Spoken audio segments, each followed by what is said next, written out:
Chicken korma কত সহজে তৈরি করা যায় তার জন্য ফার্স্ট আমি কিছু চিকেন নিয়ে নিছি। এখানে 6টা মুরগি আছে, একটা মুরগির 4 পিস করে কেটে নিছি। তার মধ্যে 1 টেবিল স্পুন লবণ দিয়ে দিচ্ছি, টক দই দিয়ে দিচ্ছি 100 গ্রাম মতো। এরপর এটি সুন্দর করে মিক্স করে ভালোভাবে মিক্স করে রেখে দিব। এখন আমি একটা সসপ্যান নিয়ে নিছি, সসপ্যানের মধ্যে আমি সয়াবিন তেল দিয়ে দিচ্ছি 200 গ্রাম মতো হবে। 50 গ্রাম মতো ঘি দিয়ে দিচ্ছি। এখন কিছু জুলিয়ান পেঁয়াজ দিয়ে দিচ্ছি, অবশ্যই দেশি পেঁয়াজ ইউজ করবেন। এখন রেগুলার কিছু গরম মশলা, দারচিনি, এলাচি, তেজপাতা, লং, স্টার, হালকা জৈত্রিক। এখন পেঁয়াজটাকে আমি এখানে বেরেস্তা করে নিব। যখন ব্রাউন কালার চলে আসবে এখানে আমি আদা রসুন পেস্ট দিয়ে দিচ্ছি 50 গ্রাম মতো। এটি দিয়ে সুন্দর করে ভুনা করে নিব। এখন দিয়ে দিচ্ছি টক দই। টক দই আমি এখানে 150 গ্রাম মতো দিছি।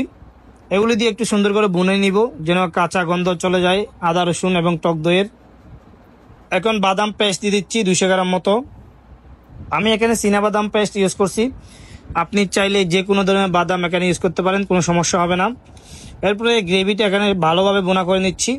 ভালোভাবে ভুনা করে নিয়ে যখন তেল ছেড়ে দিবে আমি এখানে কিছু লিকুইড দুধ দিয়ে দিচ্ছি। এখন স্বাদ মতো লবণ দিয়ে দিচ্ছি, হালকা চিনি দিয়ে দিচ্ছি, 1 টেবিল স্পুন সাদা গোলমরিচের গুঁড়া দিয়ে দিচ্ছি, কিছু আস্ত কাঁচা মরিচ দিয়ে দিচ্ছি। এরপরে গ্রেভিটা আরও সুন্দর করে ভুনা করে নিব। ভুনা করে আমি এখানে যে চিকেনগুলি ম্যারিনেট করে রাখছিলাম সেটি দিয়ে দিচ্ছি। অবশ্যই আপনারা কাঁচা চিকেন ইউজ করবেন চিকেন কোরমার জন্য। এরপরে চিকেনটা এখানে ভালোভাবে নাড়াচাড়া করে সিদ্ধ করে নিতে হবে। একটু সময় নিয়ে একটু নাড়াচাড়া করবেন যেন নিচে লেগে না যায়, এটাও আপনারা খেয়াল রাখবেন। এরপর আরেকটু দুধ দিয়ে দিচ্ছি, লিকুইড দুধ, এখানে পানি ইউজ করবেন না। দুধ দিয়ে মাংসটা সিদ্ধ করবেন, তাহলে আপনার মাংসের টেস্টটা ভালো আসবে। দেখতে পাচ্ছেন মাংসটা এখন মোটামুটি সিদ্ধ হয়ে গেছে। আর একটু পানি আছে, এটি যদি হালকা টেনে যায় তাহলে আমি চিকেনটা উঠিয়ে নিব এখান থেকে। নাড়াচাড়া করে নিচ্ছি, দেখতে পাচ্ছেন আরেকটু পানিটা শুকিয়ে নিতে হবে এখানে। এখন কিছু এখানে কিশমিশ দিয়ে দিচ্ছি সামান্য পরিমাণ। এরপরে কিছু জাফরান গুলিয়ে জাফরানের পানি দিয়ে দিচ্ছি। অবশ্যই জাফরানের পানি দিবেন, তাহলে শাহি একটা ফ্লেভার আসবে চিকেন কোরমা থেকে। এখন আমার চিকেন কোরমাটা তৈরি হয়ে গেছে, পানিও শুকিয়ে গেছে। আপনিও বাসায় চাইলে খুবই সহজে চিকেন কোরমা তৈরি করে খেতে পারেন।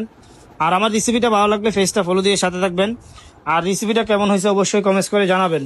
আজকে এ পর্যন্ত, আল্লাহ হাফেজ, আসসালামু আলাইকুম।